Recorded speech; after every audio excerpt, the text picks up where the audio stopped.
Magandang araw, Malacanang Press Corps. Nitong nakalipas na Sabado, May 16, ay tumungo si Pangulong Ferdinand R. Marcos Jr. sa Baguio City upang daluhan ang pagtatapos ng 207 cadets ng Talang Dangal Class of 2026 ng Philippine Military Academy. Binigyang pugay ng Pangulo ang mga magigiting na sundalo ng bayan. Sa kanyang talumpati, hinirang ni Pangulong Marcos Jr. ang husay, dunong at dedikasyon na ipinamalas ng mga kadete sa kanilang pag-aaral. Hinimok ni Pangulong Marcos Jr. ang mga nagsitapagtapos na kadete na panatilihin ang kanilang katapatan sa konstitusyon ng Pilipinas at hindi sa politikal na interes o iisang individual at ideolohiya lamang. Pinaalala ng Pangulo ang Honor Code ng PMA. Never lie, never cheat, never steal, and never tolerate those who do. Ang Honor Code na ito ang magsisilbing paalala, hindi lamang sa PMA cadets, graduates, mga aktibo sa serbisyo, sa mga retirado, kundi sa lahat ng public servants at sa lahat ng mga Pilipino. Hindi obligasyon ng isang tao, lalo na ng mga nagsisilbi sa gobyerno, na payamanin ang interes ng iilan o ng kanilang mga kaalyado. Ang tungkulin nating lahat ay para sa bansa at sa taong bayan. Huwag magpalunod sa sariling ambisyon, kundi sa interes ng bawat Pilipino. Kaya sa pagtatapos ng Talang Dangal Class of 2026, inaasahan ng Pangulo na magiging katuwang kayo ng pamahalaan sa pagsusulong ng isang mas ligtas, mapayapa at matatag na bagong Pilipinas. Today, we once again witness a solemn transition from young cadets shaped by discipline into full-fledged officers entrusted with the protection of our great republic. To the 207 graduates of this year's class, I congratulate you. I also extend my congratulations to those who have distinguished themselves through exceptional performance. You all now carry the name. It is a name that reflects a new core of leaders who must prove that courage, integrity, and loyalty are not mere aspirations, but a non-negotiable standard. As you take your oath today, remember that your loyalty is not to any political interest, not to any individual, nor any passing ideology. Your loyalty must always remain with the Constitution of the Republic of the Philippines. Pangulong Marcos Jr., pinasinayaan ang bagong Brain and Spine Center sa Cagayan. Batid ni Pangulong Marcos Jr. ang kakulangan ng specialty centers sa iba't ibang rehiyon sa bansa. Dahil dito ay pinag-utos ng Pangulo sa Department of Health na magtayo pa ng mga ospital na may specialization para tugunan ang pangangailangan ng bawat pasyente. Ang bagong Brain and Spine Center ay matatagpuan sa Cagayan Valley Medical Center sa Carig, Tuguegarao City.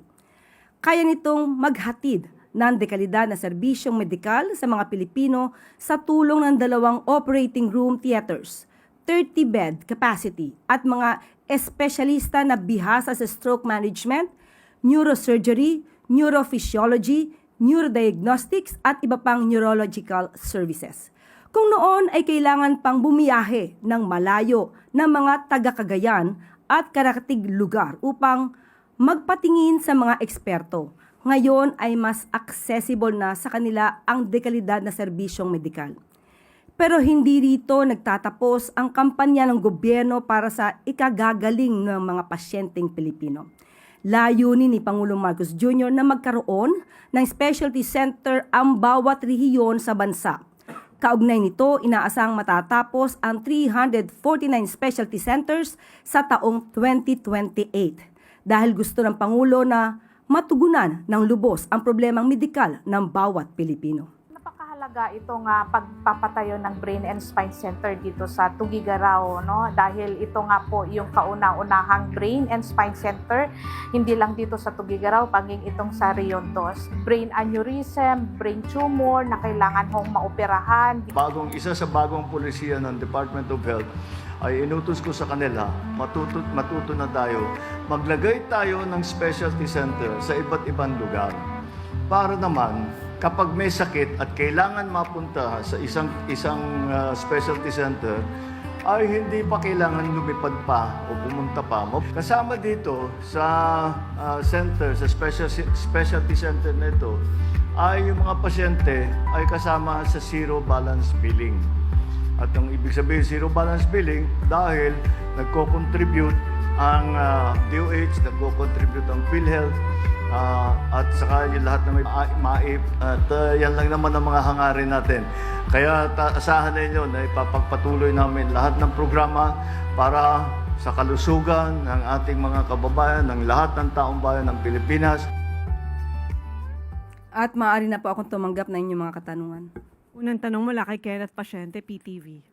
Hi ma'am, good morning po. Ma'am, maraming lugar po sa bansa yung nakaranas po ng rotational brownouts nitong mga nakaraang araw dahil po sa power supply disruptions. Meron po bang direktiba si Pangulong Marcos Jr. sa DOE, lalo na po apektado rin yung mga medical na pangangailangan po ng ating mga kababayan? Opo, at umaksyon po agad ang Department of Energy at ito po ang kanilang mensahe na ipapaabot natin sa taong bayan. And I quote, "Under the directive of President Ferdinand R. Marcos Jr.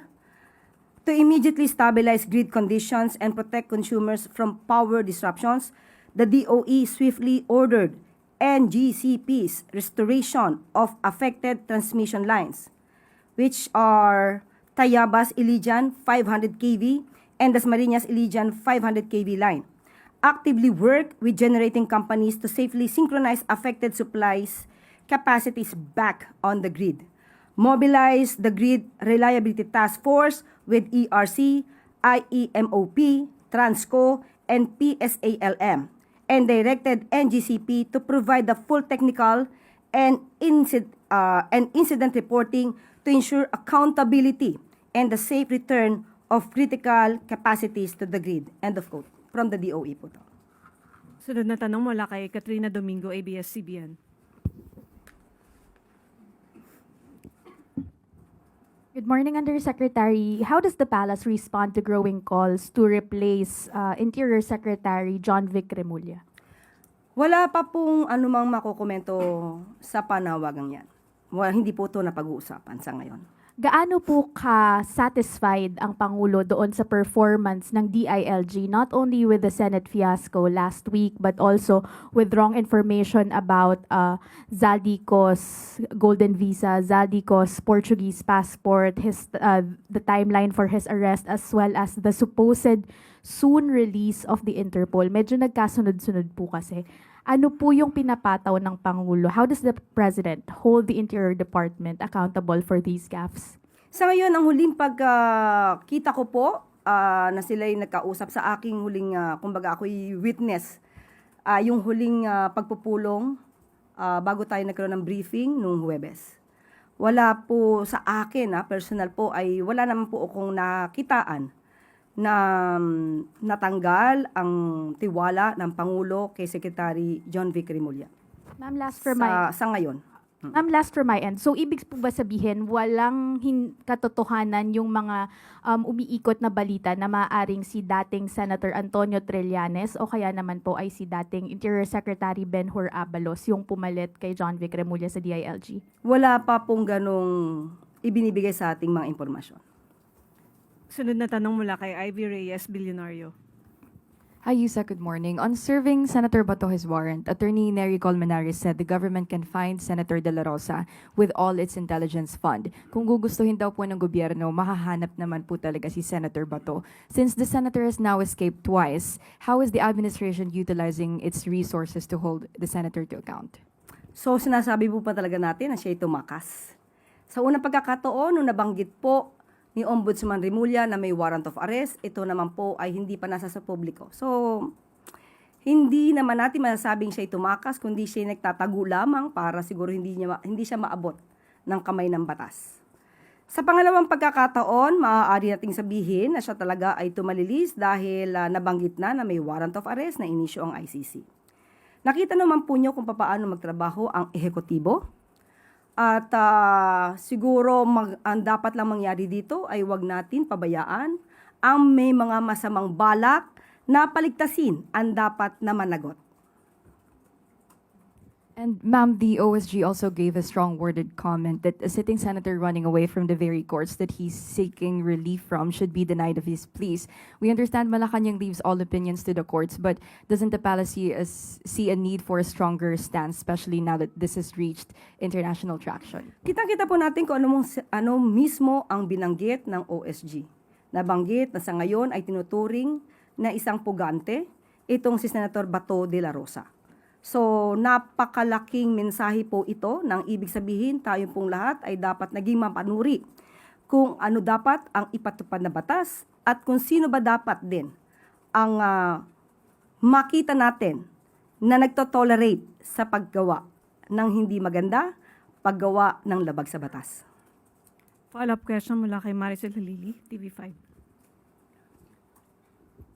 Yusek, good morning. So how does the palace view those personalities like Senator Robin Padilla who allegedly helped Senator Bato to leave the Senate premise?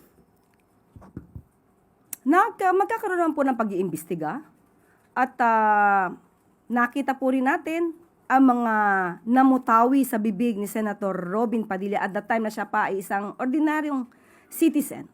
Na kapag sinabi niya na kapag kami nagsisilbing warrant of arrest ay dapat na sumuko. Pero bakit hindi natin nadidinig mismo kay Senator Robin Padilla ang ganong mga salita patungkol sa kanyang kaalyado na si Senator Bato de la Rosa? Meron bang ibang pagtingin? Meron bang tinititigan? At merong tinitignan lamang? So, kung sino dapat na managot dito, kung mayroong mga pagkukulang at may lumabag sa batas, mayroong nagtatakas o nagpapatakas, dapat lang din po tayo mga Pilipino ay maging mapanuri sa mga nagiging aksyon ng ating mga public servants. Sunod na tanong mula kay Samuel Medanilla, Business Mirror. Good morning po, ma'am. I-ask ko lang po if President Marcos has already accepted the offer of ADB for a 1.75 billion financing assistance. According sa DBM, ang alok po na ito na financing mula sa ADB ay isang malaking tulong at malinaw na nagpapakita ng tiwala sa ating development partners sa kakayahan ng pamahalaan na tumugon sa mga pandaigdigang hamon. Gayunpaman, ayon sa DBM, ito ay kailangan dumaan pa rin sa kaukulang proseso ng pagsusuri at pag-aproba ng pamahalaan.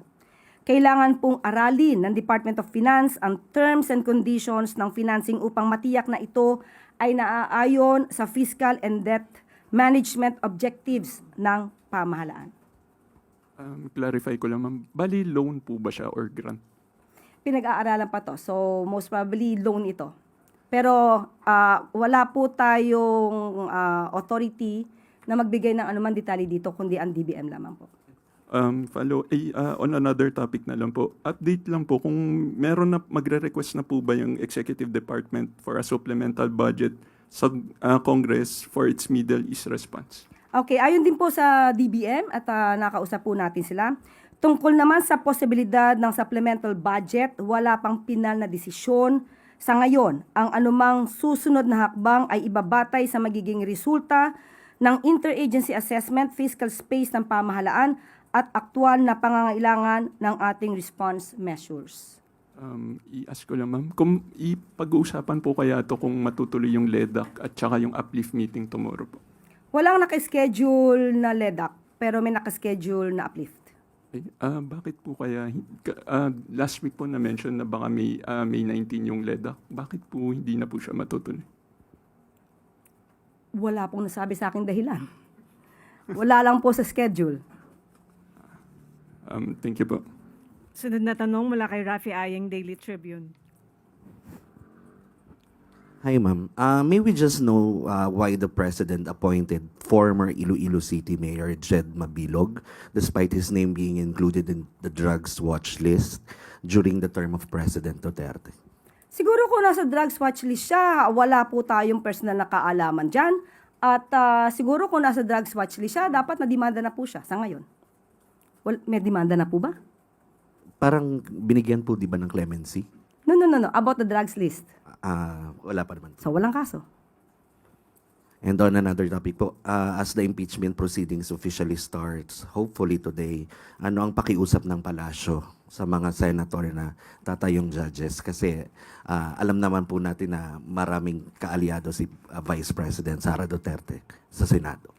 Alam naman po natin ang impeachment trial ay trabaho po ito at mandato po ito sa Senado. Hindi po kailangan na makialam ang Pangulo sa sinabing mandato ng Senado dahil meron po tayong separation of powers. Ang dapat lang po sigurong laging nating tandaan-daan, hindi lang mga Senado, hindi lang sa Senado at Senador, kundi tayo mismong mga Pilipino. Ang dapat na managot, ayon nga sa Pangulo, ay dapat na managot. So, wag na lamang siguro maging daan ang sinuman sa pagtakas ng mga dapat na managot. Follow-up question, Ivan Mayrian, GMA. Tungkol ito sa sa status ni Senator Bato de la Rosa na sabi ng Office of the Solicitor General ay isang pugante at dapat nating kilalanin ng warrant from the ICC. Last week, ang sabi po ng Pangulo sa kanyang statement, wala siyang utos na arestuhin si Senator Bato. Ganun pa rin po ba ang utos niya despite the position of the OSG that Senator Bato is a fugitive? Kung ano po ang dapat na gawin, nagsalita na po ang DOJ na sa ngayon dahil meron po tayong hinihintay na desisyon mula sa Supreme Court at iginagalang po ng Pangulo at ng administrasyon ang nakabingbing kaso sa Supreme Court. Ngunit hindi kailangang tumakas palabas ng bansa si Senator Bato de la Rosa. Kapag siya ay nagtangka, ayon na rin sa DOJ, siya ay huhulihin. So kung yun po ang posisyon ng Pangulo last week, pwede po ito magbago depende sa magiging development sa pending na petisyon sa Supreme Court. Opo. Pangalawang tanong ko lang po, as President and as a former member of the Senate, may nabanggit po ba ang Pangulo sa inyo on what he thinks, how he feels about what's happening in the Senate presently? Sa ngayon po, ang alam po natin sa Pangulo ay kailangan lang ipatupad kung ano ang nasa batas. Hindi kailangan na ang bawat isa ay sariling pagyaman ang gawin.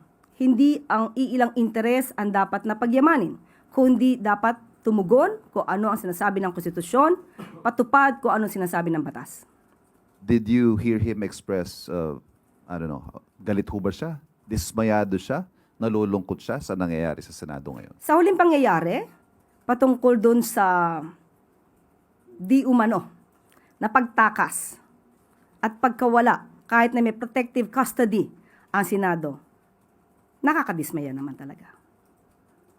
Sinabi po yun ng Pangulo that he is disappointed with how Nung things are turning out. Nung nagkaroon po ng meeting, inalam niya kung anong pangyayari at makikita mo sa itsura ng Pangulo at kung paano siya magtanong sa mga cabinet secretaries, nandun po yung disappointment.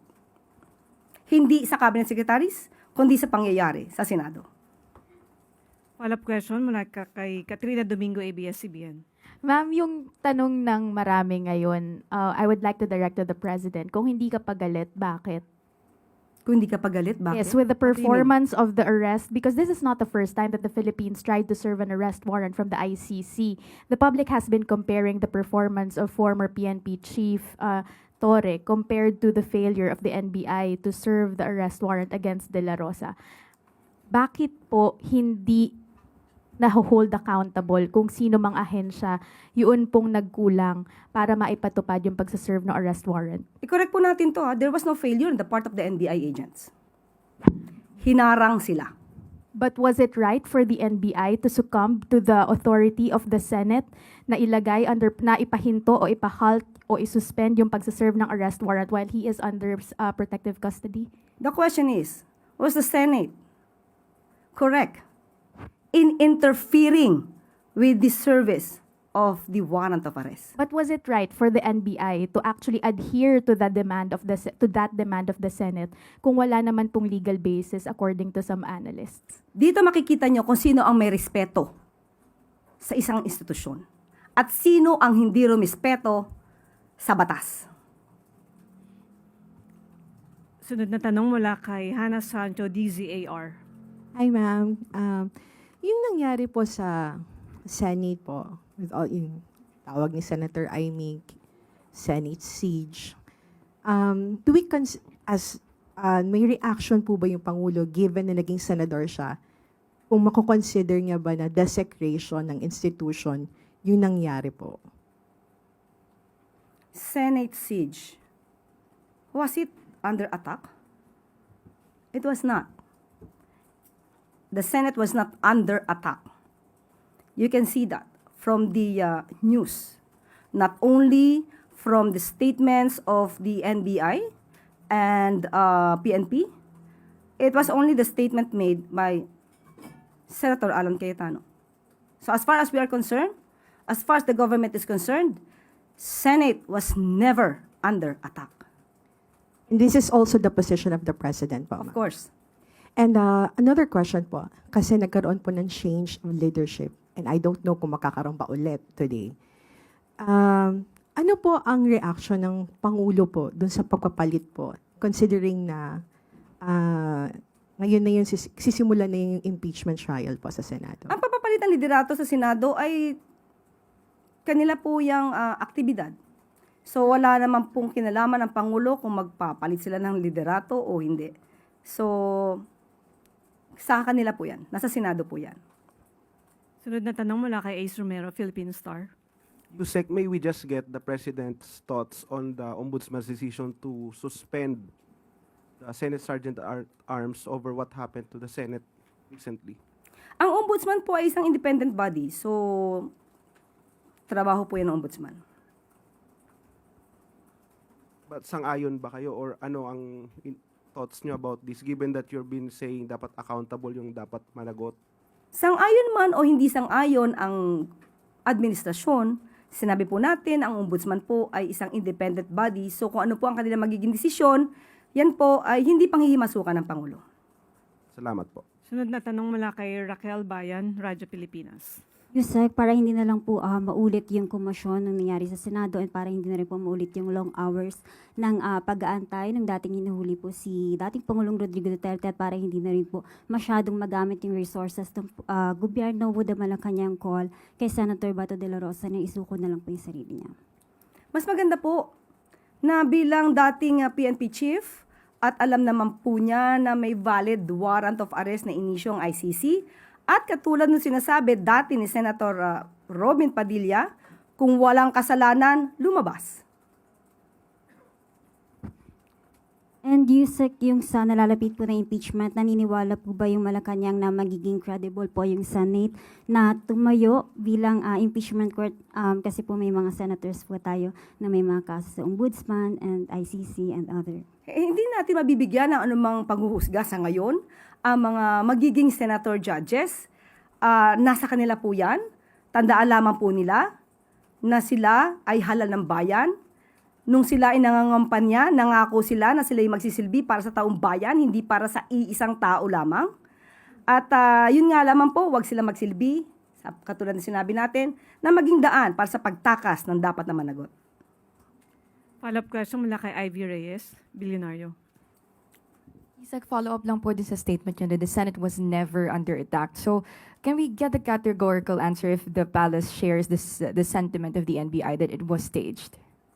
I cannot say anything about that. I cannot make a judgment if it is staged, orchestrated, planned. But you can assess that from the reports also made by some journalists, some reporters. So kayo na po mag-assess. Okay, wala nang tanong mula sa Malacanang Press Corps. Bako naman tayo sa regional media. Mula kay Daphne Santuyo ng Kagay News Magazine, with the latest development in the Senate, the escape of Senator Bato, the alleged involvement of Senator Robin Padilla and SP Alan Peter Cayetano, the refusal to receive suspension and CCTV subpoena, what will be the concrete measures which can be done by the Office of the President? Unang-una po, ang Ombudsman po ang nagpadala ng subpoena at according to Ombudsman Rimulya ay tinanggihan ito ng Senado. Malamang masasabi natin na ito ay issue na maaaring ang makakasagot lamang nito ay ang Senado. Kung kasama man at inamin naman pala ng USAA na kasabay at magkasama si Senator Bato at si Senator Robin na lumabas nung madaling araw, nasa kanila na rin po yan. Dahil alam naman po nila kung ano ang dapat na ipatupad na batas. Pero of course, alam natin na sila ay gagamit ng mga technical terms, legal jargons, para ma-justify ang kanilang mga aksyon. But on the part of the government, nagsalita na po ang DOJ, igagalang po natin ang Supreme Court at naniniwala pa rin po tayo na mayroong valid warrant of arrest. At kapag nagtangka si Senator Bato na lumabas ng bansa at siya ay nakita, siya ay aarestuhin. Next question from Marites Espartero ng TV11. What government programs are currently available to help protect the livelihood of fisher folk, cannery workers, and other sectors affected by the fuel crisis in Zamboanga Peninsula? Opo, tinanong po natin mismo dito ang Department of Agriculture at sinabi po nila na meron ng ipinamimigay na fuel subsidies for the fisher folks para magamit nila sa panggasolina sa kanilang mga bangka. At mayroon na ring request ang DA na 1 billion para sa fuel subsidies sa mga fisher folks para matulungan sa kanilang pangisda. At ang panghuli, may request din po sila sa Kalinga Law na 20.79 billion para sa mga fisher folks, commercial fisheries and aquaculture. Yan po ang ayon sa DA sa ngayon. Last question mula kay Merlin Manos ng Lanao Press Corps. We know that education is one of the top priorities of the President. In this regard, nakarating na po ba sa atensyon ninyo or sa palasyo ang reklamo ng mga estudyante and faculty ng Mindanao State University? Ipinagbigay alam natin mismo ito kay Chair Grupis at sa ngayon ay tinitignan na po nila ang issue at paiimbestigahan po ito para po matugunan kung ano man po ang problemang kinapapalooban ng nasabing universidad. Balik sa Yusek Claire. Maraming salamat. Mahigit 200 informal settler families sa Valenzuela na abutan ng tulong sa ilalim ng expanded 4PH program ni Pangulong Marcos Jr. Labis ang pasasalamat ng mga benepisyaryo ng cash assistance mula sa Enhanced Community Mortgage Program ng Department of Human Settlements and Urban Development.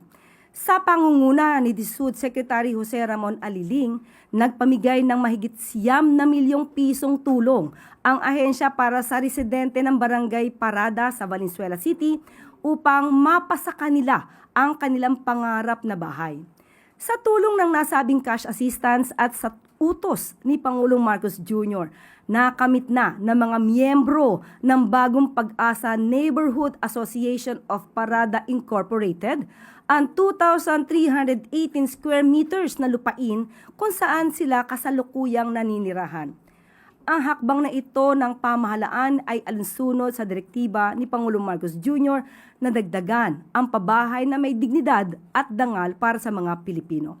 Kung noon ay pangarap lang ang pagkakaroon ng sariling bahay, ngayon ay realidad na ito para sa mga residente ng Barangay Parada. Ako po si Robert Salabaw, 30 years old. Sa hospital po ako nagtatrabaho. Sa totoo lang po, ang tagal na naming inaasam-asam itong lugar na to. Truck po pupunta po dito sa amin para ibigay po sa amin yung mga pangangailangan na gamot ng mga senior namin. Maayos na komodidad para sa aming mga pamilya. Sobrang salamat po sa Pangulong Bongbong Marcos. Maraming salamat po. Sir, sa maliit na mamamayan na tulad namin, di po namin akalain na mabibigyan kami ng ganitong opportunity para magkaroon po ng sariling lupa, glaoy sariling bahay.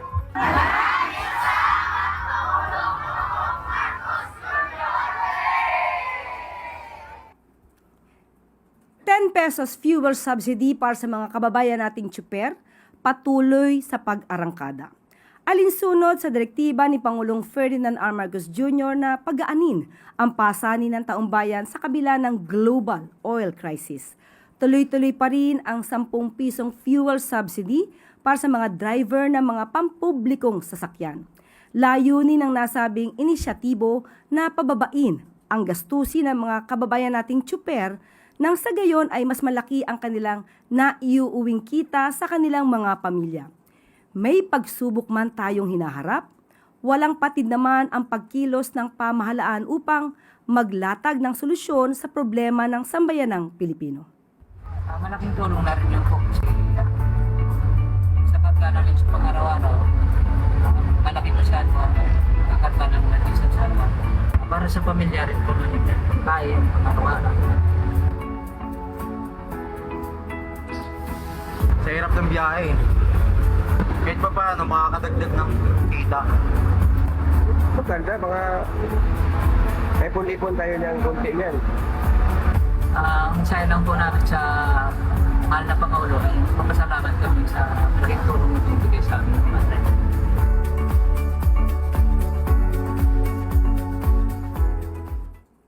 Hindi natutulog, hindi nagbabakasyon na pamahalaan, kundi nakikinig at umaaksyon. Ito ang binigyan diin ni Pangulong Ferdinand R. Marcos Jr. sa kanyang mensahe sa ginanap na Bawat Bayan Makikinabang program sa Makati City kaninang umaga. Ayon kay Pangulong Marcos Jr., makakaasa ang taong bayan sa tuloy-tuloy na pamamahagi ng iba't ibang tulong sa ating mga kababayan na lubos na nangangailangan. Binisita ng Pangulo ang 23 bagong Pilipinas Barangay Scholar sa Makati City upang personal na magpaabot ng tulong pinansyal. Nakatanggap ang bawat isa ng tig 20,000 pisong cash assistance mula sa pamahalaan. Sa kanyang mensahe, binigyan diin ng Pangulo ang kahalagahan ng edukasyon at ang pagkakataon na makapag-aral sa ilalim ng Social Civic Projects Fund program ng pamahalaan. Batay sa pinakahuling tala, mayroon ng higit 8,700 na barangay sa ilalim nito at tuloy-tuloy ang pag-abot sa iba't ibang bahagi ng bansa. Pinangunahan din ng Pangulo ang pamamahagi ng tig 10 kilong bigas sa ilalim ng pinalawak na Local Government Support Fund ng pamahalaan. Layunin nito na mapabilis ang pamamahagi ng tulong sa mga mamamayan, sa pamayanan at sa komunidad sa bansa. Bilang panghuli, binigyan diin ni Pangulong Marcos Jr. na makakaasa ang taong bayan sa kahandaan ng pamahalaan sa lahat ng pagkakataon.